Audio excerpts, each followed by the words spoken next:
বাংলাদেশে আর কোনো fascist government এসে দেশে গুমের রাজত্ব চালাতে পারবে না। বাংলাদেশে হাজার হাজার ছেলে মেয়ে গুম হয়েছে, তার মধ্যে গুম বিষয়ক যেটা কমিশন করা হয়েছে সেখানে কমপ্লেইন্টের সংখ্যা প্রায় 2000 এবং ওই কমিশনে যারা 5 জন যারা কমিশনের মেম্বার আছেন তারা তাদের রিপোর্টে বারবার বলছেন যে এটার সংখ্যা 4000-এর উপরে হবে, বিকজ যারা এসে তাদের কাছে রিপোর্ট করছেন গুমের এইটার সংখ্যা দেখা যাচ্ছে যে এটা তারা বলছেন যে তাদের যেই সমস্ত নাম ওরা বলছেন তাতে এটা স্পষ্ট যে এদের সংখ্যা 4000-এর উপরে হবে। আর দেশে আয়নাঘর ছিল, শ আয়নাঘর ছিল, সেখানে এদেরকে রাখা হতো। অনেকে যারা গুম হয়েছেন কেউ কেউ ফিরে এসছেন, আবার অনেকে ফিরে আসেননি। আপনি জানেন বিএনপির অনেক কর্মী এখনো ফিরে আসেননি। এই গুমের উপরে আজকে গুম প্রতিরোধ এবং প্রতিকারের জন্য একটা ল, এটা নিয়ে যথেষ্ট ডিবেট হয়েছে, হওয়ার পর আজকে এটা চূড়ান্তভাবে অনুমোদন হয়েছে। এই অধ্যাদেশে গুমকে সংজ্ঞায়নের পাশাপাশি চলমান অপরাধ মানে কন্টিনিউম অফেন্স হিসাবে বিবেচনা করে মৃত্যুদণ্ড সহ কঠোর শাস্তির বিধান রাখা হয়েছে।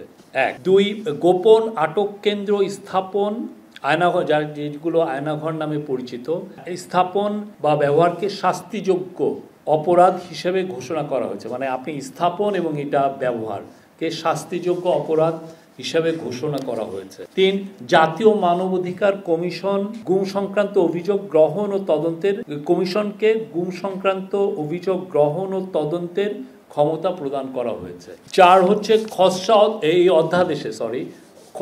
অধ্যাদেশে গুম প্রতিরোধ ও প্রতিকারের লক্ষ্যে বিশেষ ট্রাইব্যুনাল গঠন, অভিযোগ গঠনের 120 দিনের মধ্যে বিচার সম্পন্নের বাধ্যবাধকতা, ভুক্তভোগী ও তথ্য প্রচারকারী ও সাক্ষীর অধিকার সুরক্ষা, ক্ষতিপূরণ এবং আইনগত সহায়তার নিশ্চয়তা প্রদান সংক্রান্ত বিধান অন্তর্ভুক্ত করা হয়েছে। 5, এছাড়া গুম প্রতিরোধ, প্রতিকার ও সুরক্ষার উদ্দেশ্যে তহবিল গঠন এবং তথ্য ভাণ্ডার প্রতিষ্ঠার বিধানও সংযোজিত হয়েছে।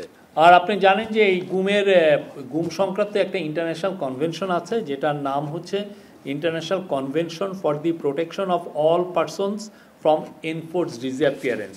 এটা বাংলাদেশ গত বছর 29 আগস্ট উপদেষ্টা পরিষদ এটার অ্যাপ্রুভ করেছেন এবং বাংলাদেশ এটার অংশীদার হয়েছে।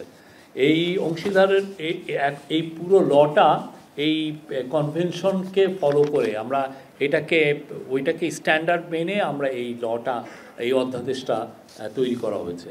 এই অধ্যাদেশের উক্ত কনভেনশনের আলোকে এবং সংবিধানের সংরক্ষিত জীবন ও ব্যক্তি স্বাধীনতার অধিকার কার্য করার উদ্দেশ্যে গুম প্রতিরোধ,